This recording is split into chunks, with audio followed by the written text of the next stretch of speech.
Ahí creo que podés dejar de compartir pantalla. Ahí está, perfecto.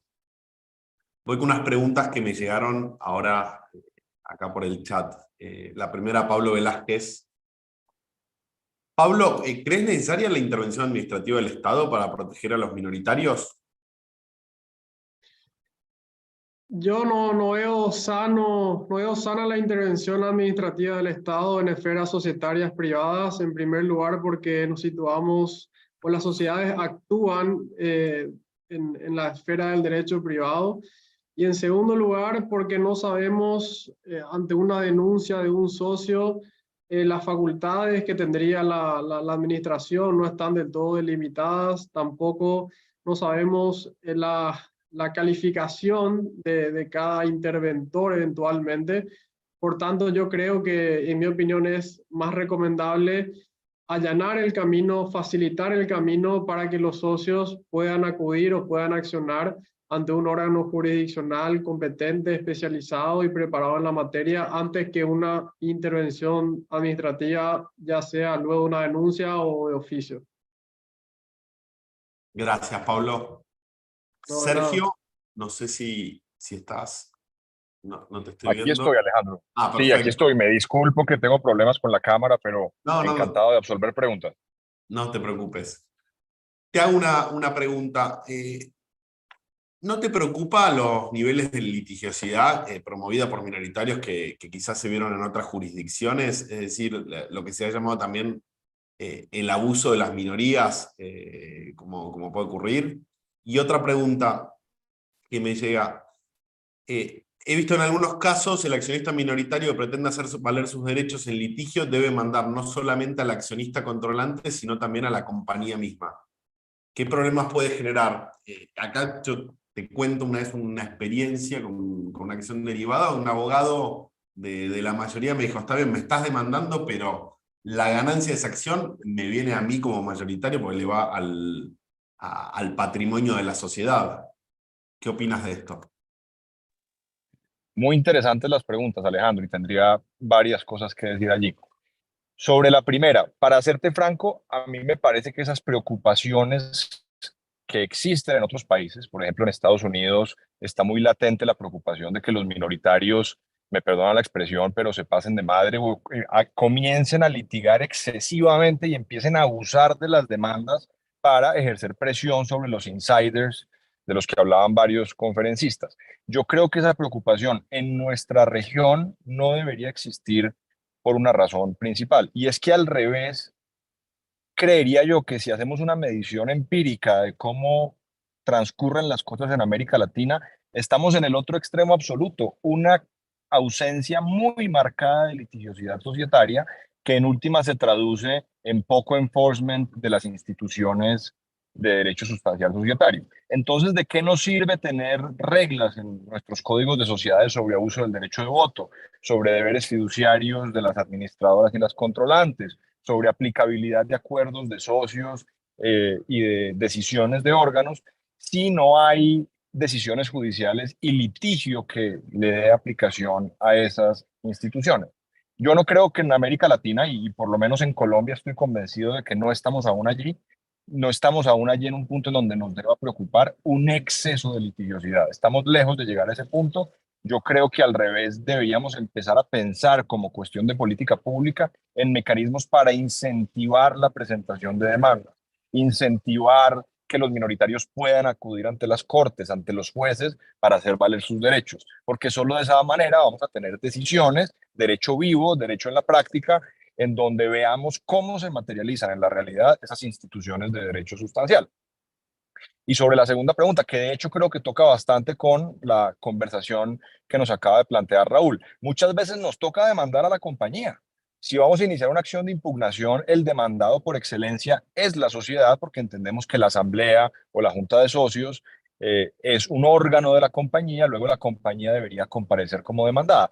Pero vean ustedes el gran problema que eso plantea. Les decía yo en mi intervención que uno de los grandes factores o variables que inciden en la litigiosidad es qué tan costoso es para el minoritario demandar. Si yo tengo el 40% de una compañía y cada vez que demando tengo que vincular como demandada a la compañía, pues eso lo que está implicando es que me toca soportar el 40% de los costos del demandado. La compañía va a contratar sus abogados, como comentaba uno de ustedes, la compañía va a tener que incurrir en gastos y al final si yo tengo el 40% de esa compañía, pues yo estoy financiando el 40% de los costos del litigio, incluso de mi contraparte en el proceso, lo cual plantea unos problemas tremendos porque de nuevo desincentiva la litigiosidad. Como tú bien lo decías, si demando, el beneficio va para la compañía, pero además los costos los tengo que soportar yo directamente como demandante e indirectamente con mi participación en la sociedad. Es un pierde-pierde por donde se vea, lo cual creo yo exige a gritos una solución para poder fomentar litigiosidad.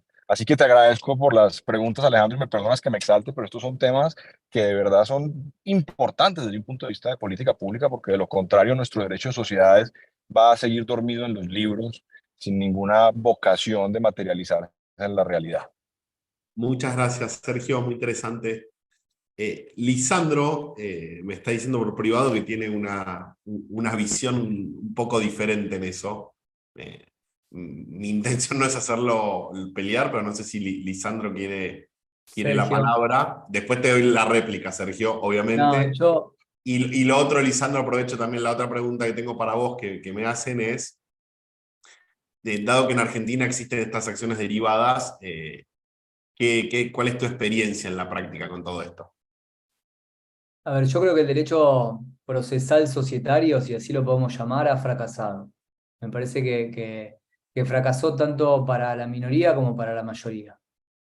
¿Por qué? Porque no soluciona problemas y porque no genera certidumbre. Porque el deber del tribunal siempre es darnos certidumbre sobre un conflicto y nosotros nunca encontramos esto. Primero por falta de conocimiento de los tribunales, salvo que tengamos un tribunal especializado, pero un tribunal especializado en serio, ¿sí? Dedicado exclusivamente al derecho de sociedades, donde yo ya sepa cuál es el antecedente y cuál va a ser el resultado. Y segundo, por lo que veníamos hablando antes de los costos y los procesos. Desde mi práctica profesional, la realidad que para lo único que utilizamos el proceso como minoritarios es para abusar de ese proceso, ¿sí? Para abusar de ese litigio, para ver si en realidad podemos salir del conflicto en el que estamos saliendo, en el que estamos metidos, porque la ley no me lo soluciona. Entonces, la realidad que hoy compensamos o nos vimos obligados, y la realidad que eso yo lo festejo, mediante el asesoramiento, a prever las situaciones en las cuales podemos incorporarnos, a prever cómo podemos evitar el abuso de la mayoría o cómo podemos evitar que nos saquen del directorio a través de un adecuado asesoramiento previo para no tener que recurrir al abuso del minoritario en el ejercicio de estas acciones que me da la ley. Porque en definitiva, el minoritario, cuando inicia la acción derivada, es mentira que quiere que el administrador pague el dinero, como decía Sergio, para que el dinero vuelva a la sociedad. ¿Para qué? Para que lo vuelva a administrar la misma persona que designó al administrador. Con lo cual, digamos, en esto debemos ser sinceros. No me interesa si el administrador devuelve o no devuelve la plata. Ya en ese momento en el que estoy ahí, lo que necesito es arreglar el problema y salir de ese conflicto de la manera más rápida posible.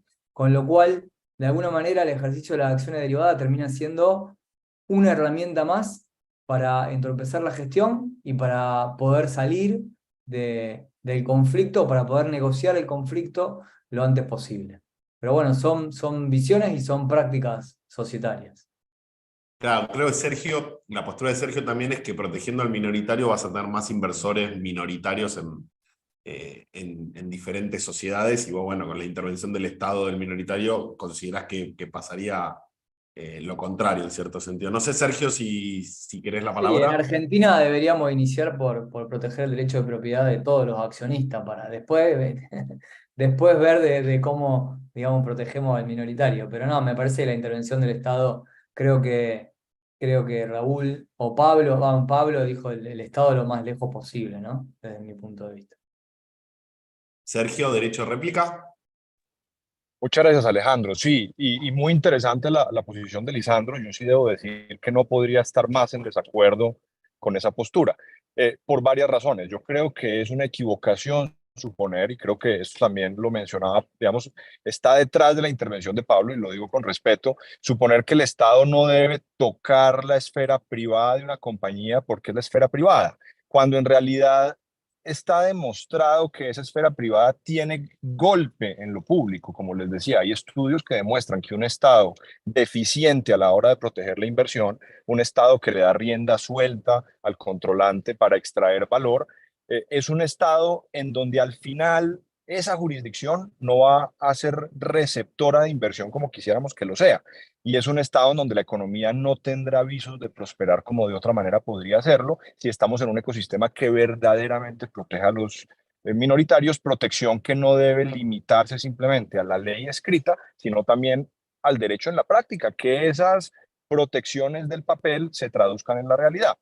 Me parece que no es conveniente, eh, digamos, delegar la protección de los minoritarios exclusivamente al acuerdo privado y esperar a que única y exclusivamente a través de asesoramiento de abogados expertos se protejan las partes de las vicisitudes y de la opresión de la que pueden ser objeto en una compañía de capital. Y quizás no debería estar diciendo esto porque yo trabajo en una firma de abogados que se dedica a asesorar a minoritarios para protegerse ex ante, pero es que al final ¿eso qué implica? Más costos de transacción. Quien quiere invertir en una compañía ya no solamente tiene que preocuparse por el depósito de su inversión y el monto que va a invertir, sino que tiene que incurrir en costes, en gastos adicionales de traer expertos en sociedades, traer expertos en litigio, que le redacten acuerdos complejos para hacerle frente a una eventual opresión del accionista controlante. Si el derecho de sociedades cumple con su función, hace bien su tarea, tendremos empresarios que tienen que gastar mucho menos ex ante, y eso abarata la inversión, eso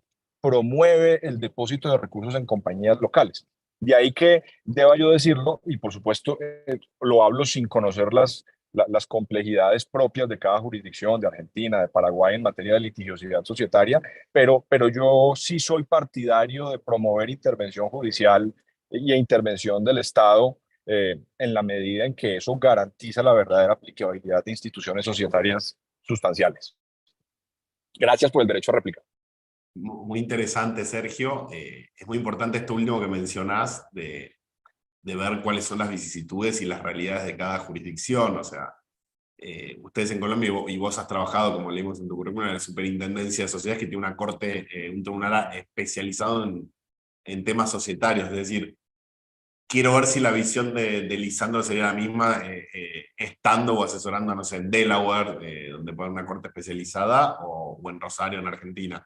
Pero bueno, si querés 30 segundos, y porque me va a matar Esteban Ortiz, que sigue con el panel que sigue, Lisandro, y me encantaría haber seguido debatiendo esto, como se dice en Argentina, en un asado, con todo el panel, con unos vinos de por medio. Lisandro, 30 segundos. Sí, en algo estoy de acuerdo con Sergio, que es la protección del derecho de propiedad para generar inversión, pero solo la protección del derecho de propiedad.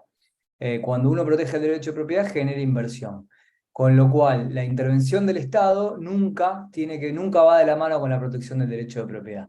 Ahí es donde chocan esos dos conceptos y desde mi punto de vista, digamos, la intervención del Estado viola el derecho de propiedad y la violación del derecho de propiedad genera desinversión. Pero bueno, son puntos de vista. Sergio, te agradezco por escucharme y te respeto mucho.